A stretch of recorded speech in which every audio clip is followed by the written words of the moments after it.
안녕하십니까. 탈도사입니다. 제가 유튜브 방송을 하다 보니까 제 교육생분들이 많이 긴장을 하시는 것 같으세요.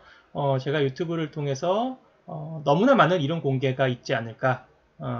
본인들은 비싼 교육비를 내고 듣는데 의도치 않게 피해를 보지 않을까 걱정을 하시는데 너무 걱정하실 필요는 없습니다. 제가 적절한 수위 조절을 통해서 그런 부분들은 피해가 안 가도록 해놓겠습니다. 자, 오늘 할 얘기는요. 좋은 팔자, 나쁜 팔자, 사주팔자에도 기륭이 있나? 이런 얘기를 해볼까 해요. 우리가 사주팔자 하면 생각나는 것들이 주로 TV에서 뭐 흰 머리에 긴 수염난 아저씨나 또는 색동 한복을 입은 무당들이 굉장히 악담, 흉측한 말들을 하는 것들을 상상하게 돼요. 너는 과부팔자야. 너는 단명할 팔자야. 너는 거지가 될 팔자야. 이런 말들을 들으면 일단 기분이 매우 안 좋을 것 같아요. 이런 말들이 역학이라는 아주 유용한 학문에 대한 접근성을 떨어뜨린다거나 매력을 떨어뜨리는 그런 좀 말들 같거든요. 그러나 분명하게 제가 말씀드리건데 참고로 저는 1만 명이 넘는 분들을 상담을 했어요. 제가 분명히 말씀드리건데 사주팔자에는 단명할 팔자, 과부팔자, 거지팔자가 별도로 정해져 있지는 않습니다. 사주팔자에는요. 내가 쓸 환경이나 소재라는 조건만 주어져 있을 뿐이에요. 주어진 조건을 잘 사용하면 성공한 인생이 되는 것이고 주어진 조건을 잘 사용하지 못하면 실패한 인생이 되는 거예요. 그것만 있는 거예요. 성공할 팔자와 실패할 팔자가 결정된 게 아니라고요.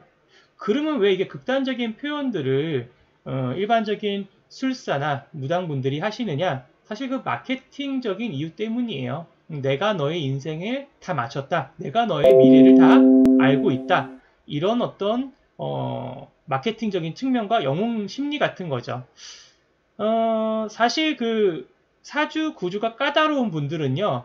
일반적으로 그 까다로운 조건을 잘 사용하진 않아요. 이게 일반적으로 사회에서 요구하는 어떤 또 사회에서 원하는 조건과 좀 동떨어질 경우에는 잘 사용하지 않기 때문에 그렇게 악담을 해대는 술사나 무당분들의 말씀이 아예 틀린 건 아니거든요. 근데 중요한 것은 그것을 극복할 수 있고 나아갈 수 있는 방법과 방향을 제시해 줘야 되는데 그런 마케팅적인 측면이나 영웅적인 측면 때문에 그런 방향 제시가 굉장히 퇴색되어 버린다는 거죠.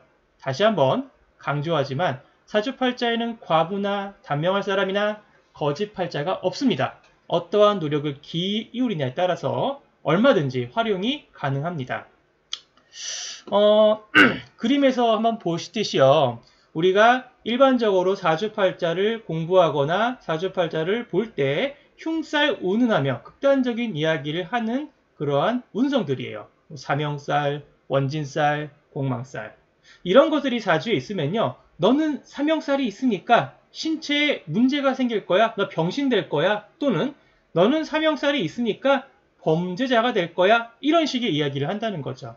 그런데 이런 극단적인 예시 이것만 얘기를 하는 거예요. 이것만 있는 게 아니거든요. 예. 잘 사용하면 얼마든지 긍정적으로 사용할 수가 있다는 겁니다. 먼저 사명살의 작용을 보면요. 자르고 붙이고 또는 불 같은 걸로 마구 지지고 또는 인간관계에서 시비 갈등이 나기도 하고요.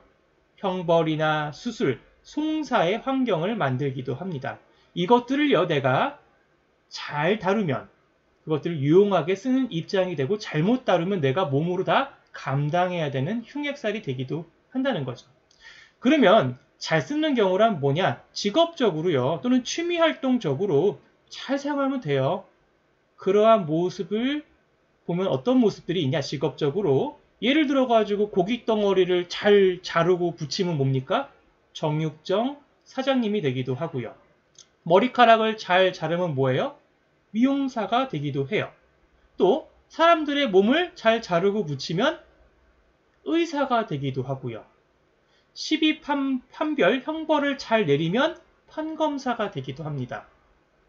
또 우리가 말하는 또 흉살 중에 원진살이라는 것도 있어요. 이 원진살이 들어오면요. 미워하고 원망하고 예민해지고 매사 불안해지고 불평불만이 많고 이러한 어떤 작용들을 하게 되는데 이것도요 잘 사용하면 직업적인 행동 패턴으로서 아주 유용한 무기가 되기도 해요. 학생이 딴짓하면은 흘겨봐야 되잖아요. 흘겨보면 학생들이 긴장을 하죠. 그러면 학생들은 이 흘겨보는 사람의 말을 잘 듣죠. 그래서 교육자가 되기도 합니다.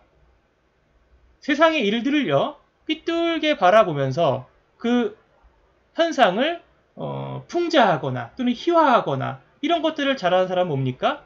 작가가 되기도 하죠. 또는 방송 개그맨이 되기도 하고요. 동물적 감각을 승화시켜서 예민한 감각을 승화시켜서 어떤 음악가가 되기도 해요. 그래서 직업적으로 원진살이 있는 사람들은요. 교육자, 컨설턴트, 상담가, 예술가 이런 사람들이 많아요. 공망살도 마찬가지예요. 우리 공망살이 있다고 한다면요. 가운데 구멍이 나가지고 다 망가졌다고 얘기를 합니다. 다 망가졌다고 하는데 망가졌다 해가지고는 뭐 제대로 쓸 게 하나도 없다. 너는 1등이 아니라 2등이다. 이렇게 얘기를 한다는 거죠. 근데 이것도 마찬가지예요. 잘만 쓰면 얼마든지 좋은 작용을 하거든요.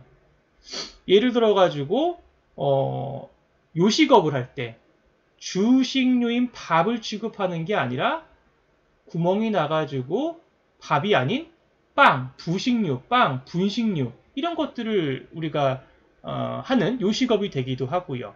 그 다음에 꼭 무슨 정품만 취급하는 사업하라는 법이 있습니까? 정품이 아니라 짝퉁을 취급할 수도 있는 거예요. 그리고 무대 중앙이 아니라 무대 중앙이 구멍 났기 때문에 지방에 가서 활동을 할 수도 있는 겁니다. 그러한 조건들을 잘 사용하면 좋다는 거예요. 그리고 사실 공망이 나면요. 실질적인 행동보다는 실질적인 행동이 없는 모습으로 가거든요.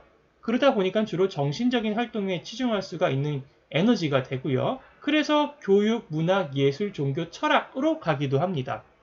내 사주가 망가져 있다고 포기하는 것은 자기 자신에 대한 가능성을 너무 과소평가한 겁니다. 그래서 우리는 사주팔자를 보면서 우리가 주어진 조건을 어떻게 이용해야 될지에 대한 관심을 더 가져야 해요. 그래야 내가 타고난 조건들을 잘 활용해서 성공할 수 있는 인생을 사는 거죠. 우주는요, 절대로 거지를 일부러 만들어서 세상에 태어나게 하지 않았어요. 거지가 되는 이유는요, 내가 그렇게 만든 겁니다. 자, 오늘은 여기까지 할게요. 제 동영상이 마음에 드시면 구독, 공감, 좋아요, 댓글 부탁드리도록 하겠습니다. 감사합니다.